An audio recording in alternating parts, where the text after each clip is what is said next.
the Lego set that won this Lego Star Wars comparison is the...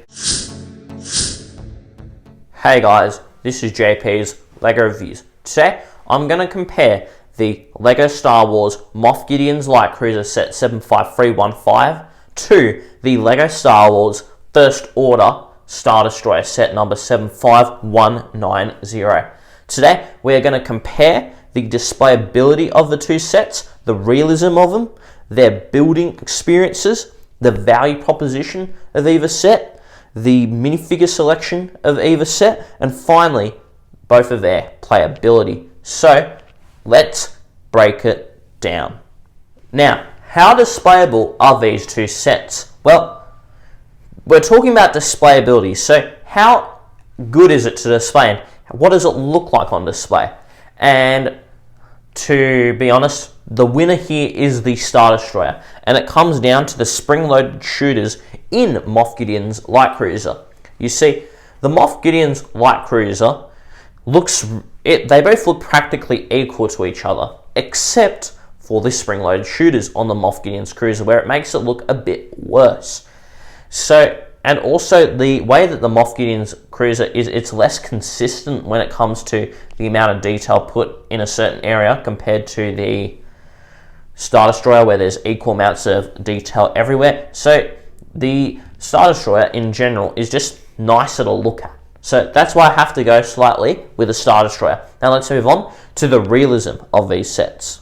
Now, the Lego set that is the most realistic, again, is the First Order Star Destroyer. Now, again, it comes to the spring-loaded shooters. Now, it doesn't look good on display, but even worse, it takes away from the realistic nature of the Light Cruiser. It makes it less realistic. Meanwhile, the way that the Star Destroyer incorporated the stud shooters makes it look really clean in comparison, and it's a far more realistic take on blasters. Also, again, with the mismatch of detail, because of that and where the Light Cruiser still has quite a bit of detail even in the back, the Light Cruiser isn't also that great of a... It's not that realistic either, unfortunately. But now, let's move on to the building experience of both of these sets. Now, when it comes to building experience, I have to give it a tie. The reason why is because they're relatively similar and they're relatively good building experiences. They're both very enjoyable to put together. The minifigures tie with the set, and both sets keep you engaged until you're complete. There's nothing in either of them where it gets a bit too repetitive, and there's always something that may be different with what you're about to build next. So that's why I have to rate them the same when it comes to building experience, because they do have a pretty equal building experience. But now let's move on to the value proposition of these two sets. Now, when it comes to value proposition, even though a few sets have passed between the release of these two sets, so there may be a little bit of inflation coming in, but the better value set is still the First Order Star Destroyer. The reason why is quite simple. You're getting a physically larger Lego set for $40 less. Now, if you equate for inflation, maybe increase it maybe at most by $20, it's still $20 still cheaper than what the Light Cruiser sells at 270 Australian dollars versus 230. And for the money that you're paying, the Star Destroyer just comes with more stuff for less money.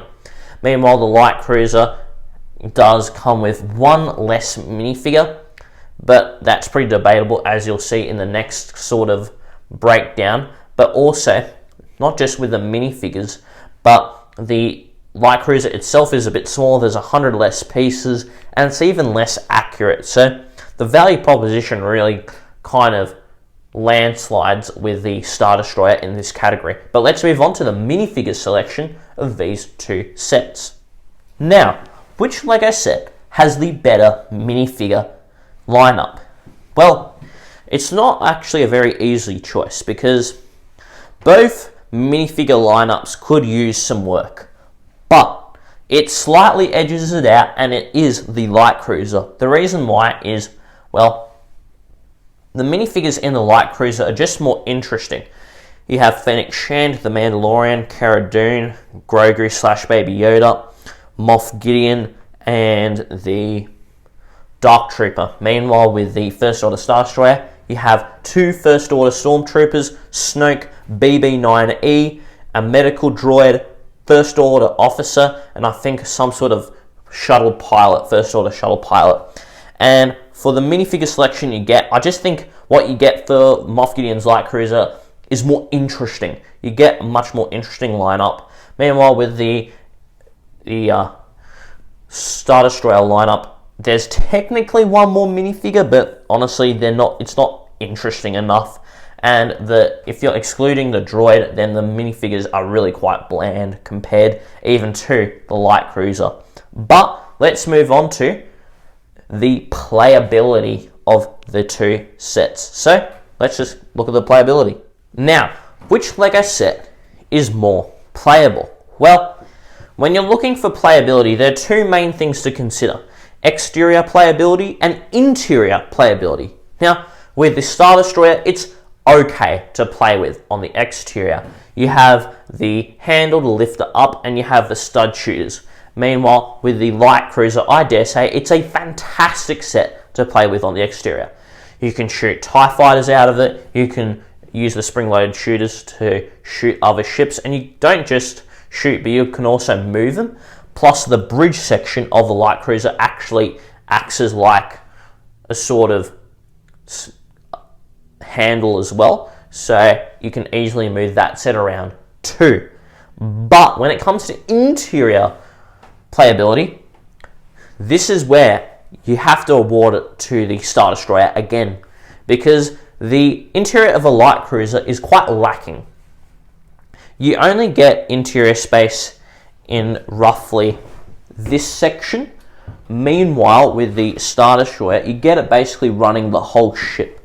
It's a bit miniaturized, but you basically get a play area for the whole ship. Meanwhile, with the light cruiser, you only get it in one little area, and for that you actually have to give it to the Star Destroyer, because there's more to play with on the inside, and it's a nicer area to play on the inside. There's just more room to place your minifigures and to do all sorts of things with your minifigures. So you have to award it to the Star Destroyer. But now let's move on to my final thoughts on this comparison. Now, here are my final thoughts on the comparison. And we just have to ask the big question: which set won the comparison?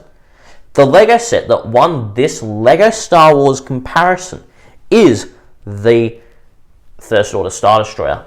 Now, the set is just better on many levels. It's larger. It's a physically larger set. It's larger in piece count. It's larger in length. It's larger in width. And it's roughly the same height as well. Also, there's far more exterior detailing without there being kind of really bothersome play features on the outside that take away from the look, unlike the light cruiser. Then on the inside, this is where it really takes the cake, that the Star Destroyer has a massive amount of room where you can position minifigures, and it truly has a complete interior. Meanwhile, with the light cruiser, it's really hard to call what it is a full interior at all, because there's very little space in the light cruiser set.